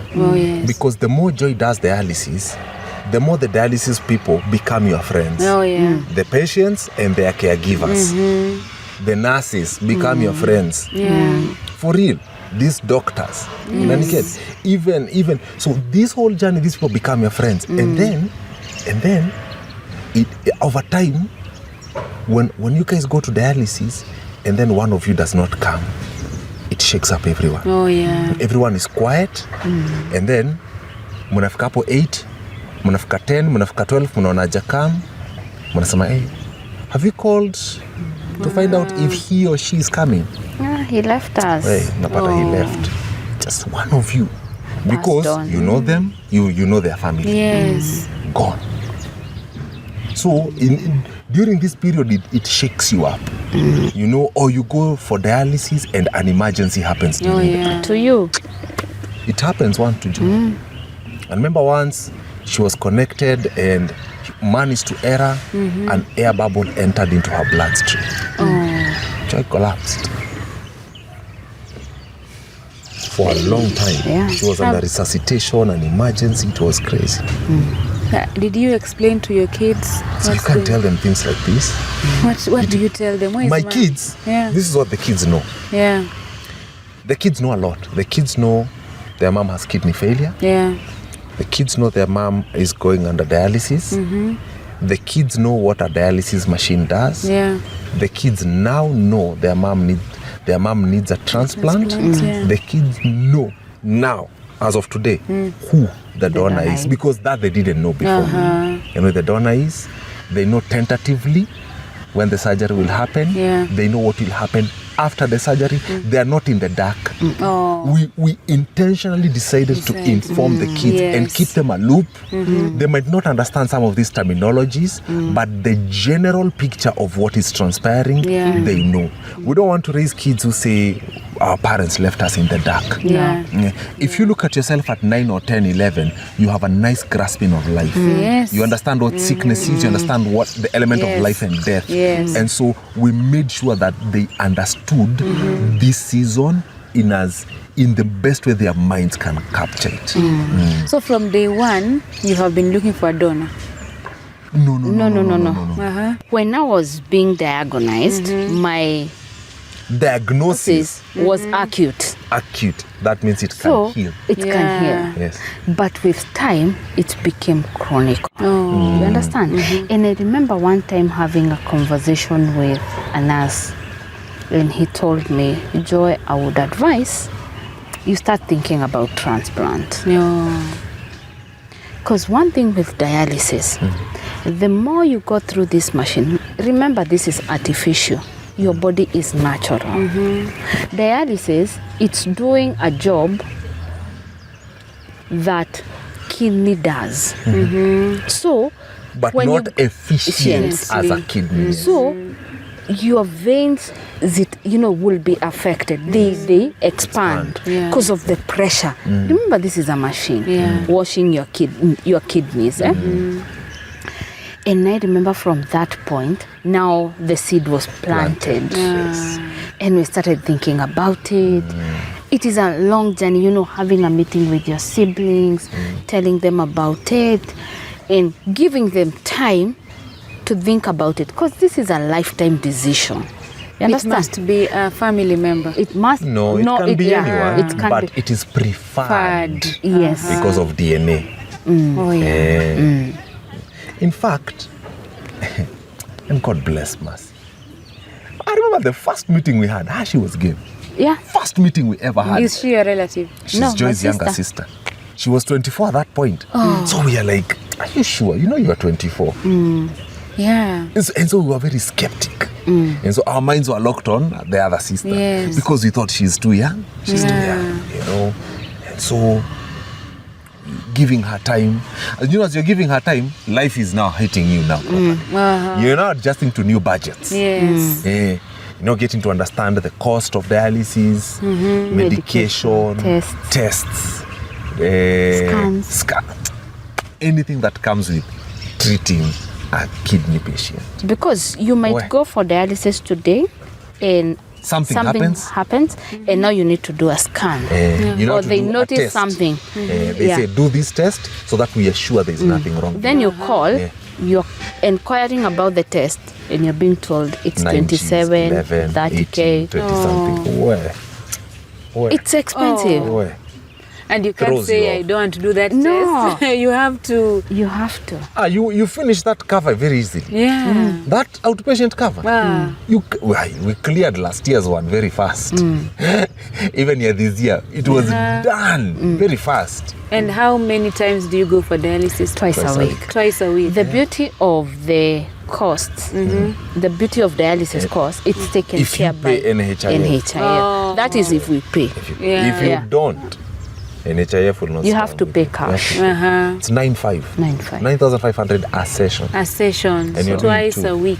Multiply that by 4. You need 80 Gs per month. It is. And then work a medication, work a diet. How is the process? The process of? How does it make you feel? Do you watch her go through it? The first time you watch it, it throws you off. I think the more you watch it, it becomes part of your life now. But the first time you watch it, the first time you see a patient being connected, it even for her, the first time she saw herself being connected, it's different. It's you cry. Cry hits you hard, and then life, when life happens to you, it I don't want to use the word hardens you, but it equips you. That's the right word. It toughens you. So you become tougher and tougher and tougher. And though you get to a place where some things can shock you, some things can't. Unaniget? You have to purpose. And so we you get have to a place. purpose. But you have to purpose. And then you get to this place where I remember when this year began and it was heavy on us. It was heavy. I remember when the year began, it was so hard on me. I was like, Yani, we are entering our second year. Yani, the miracle we think, we know that what God can do. Yeah. And now, I think this year was settling our minds to God can heal in two ways. Yeah. Either instantly or through medical Surgery, procedure. Yeah. And so it was now accepting that a medical procedure is a miracle. Yeah. That took a while. So tukaanza, I remember we began therapy. And it's not couples, it's individual. Because the journey has hit you. Yes. Joy is going through this journey as a patient. Yes. I am going through this journey as a caregiver. Giver. So we are handling the same thing but differently. So we are doing therapy, but we are doing therapy for differently. You're also going through your stress, but you have to be there for her. Yeah, because this Agnes is equipping us, is equipping me to be a husband. Because there was a place, I was seeing my wife more as a patient than a wife. So when I see Joy, namwambia nataka nifanye, nataka nidu, anaboeka. She would get mad at me. She's like, I don't want you like that. I just want to be held. I just want my husband. Want a husband. Not a doctor. I want a husband. And it was the therapist who picked it. And I was like, there you go. I was seeing it wrong. And therapy has helped our marriage this year. Sana, maneuvering through this season. Equipping us for one another and for our children and for the people within our community. So that we don't sit around thinking, Rawder understands. No. So I need to be equipped to handle you and not assuming that you understand and you don't. Yes. Unanishika. And so that we don't walk around expecting pity party. No. Or expecting everyone to pick your call. There you go. In fact, I remember this year, when this year began, it was so hard for us because we were there looking at our budgets and like, this thing we can't. And we said, God, and I remember me and my wife praying and said, God, take care of this. And God raised up people. God raised up a couple, and that couple said, specifically they called us and they said, can we take care of your school fees? Actually, they said, we will take care of your school fees because we have 3 children. I remember that message was, hi Joy. Yes. We've been praying for you and God has given us a burden. We cried. Imagine. We cried. God will give people burden for you. Another couple, Akina Tony, God called them and said, we'll take care of Joy's transportation. And other many people we will not be able to mention. Another guy, his name is Billy. Billy said, your house manager is on us. Wow.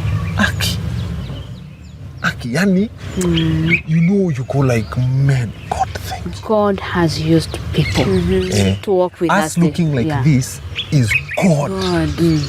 We could not have looked like what we are going through.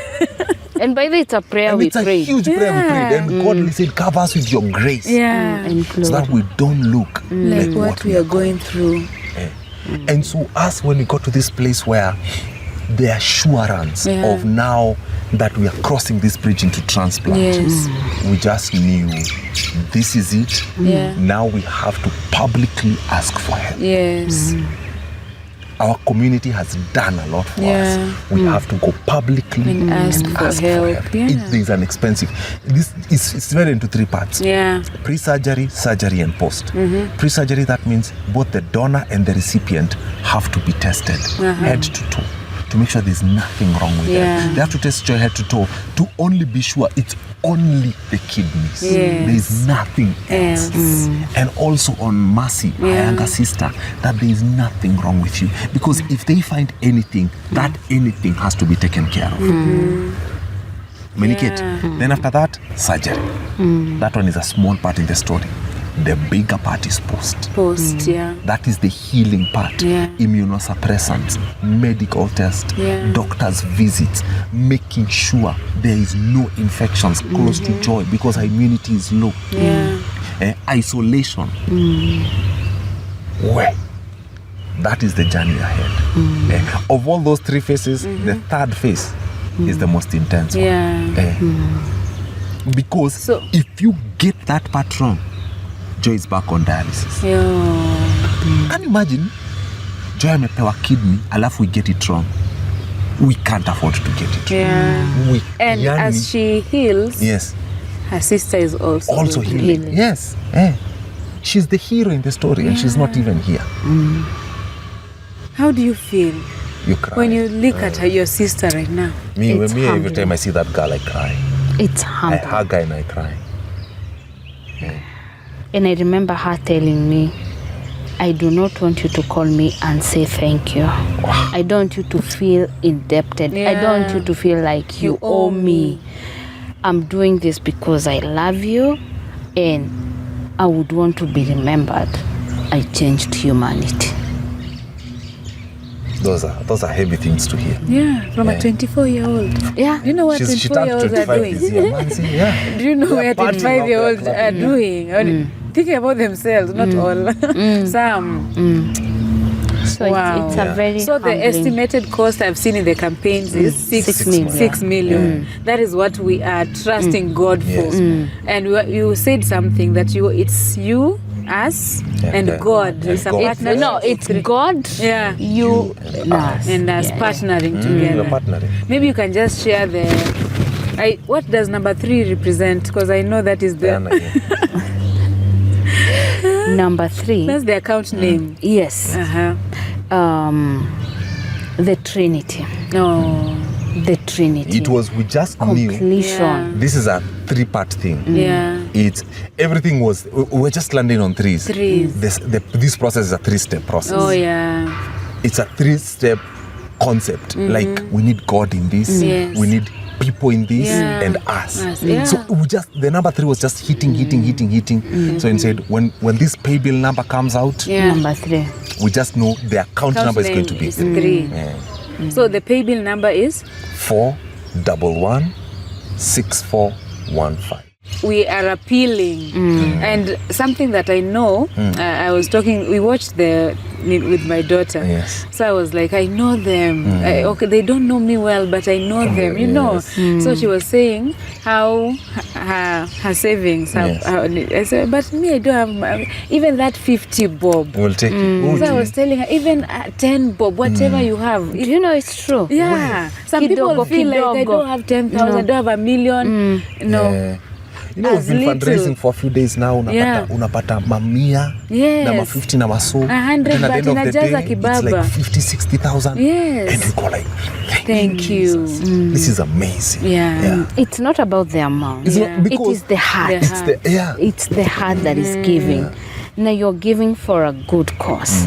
And one day we will be back here to testify. I almost said that. Aki, we will. I will be we'll come and tell you now. With your sister. Aki unafoka na Mercy. I want to talk to Mercy. She is so sweet. Mercy. She's a hot. So as you watch this, wherever you are, whatever you have on your M-Pesa, that even if it's, as low, as high as the Lord leads you, please support. Kidula, as we finish on a personal level, I want to thank you for having us. Oh, thank you. On a personal, thank you. You are watering us at our driest point. Thank you. For real, we can sense. We might not look like we are dry, but we know. When we go home, we know how dry this season is. And thank you for watering us at such a time. And as you have watered us, and the people watching at home, as if you watered us, may God water you. Amen. And thank you for sharing your story to many more years of happiness and staying together and being good parents to confident children. Thank you so much for coming. And we are praying that God will open doors and this video will reach people God will handpick people to watch this video. Amen. That is what I always pray for. Amen. I tell God, if it's 2 views and those are the ones you handpicked, So be it. so be it, because Amen. you know the We will reason. be faithful with those 2 views. Amen. Yeah. Amen. Amen. Thank you so Wow. much for Come on coming. Thank you for God having bless us. you. Wow. Wow. Thank you. Thank you for watching as well. Thank you for supporting the Karumbas, and thank you for being part of this community as well. We'll see you on the next one. Bye.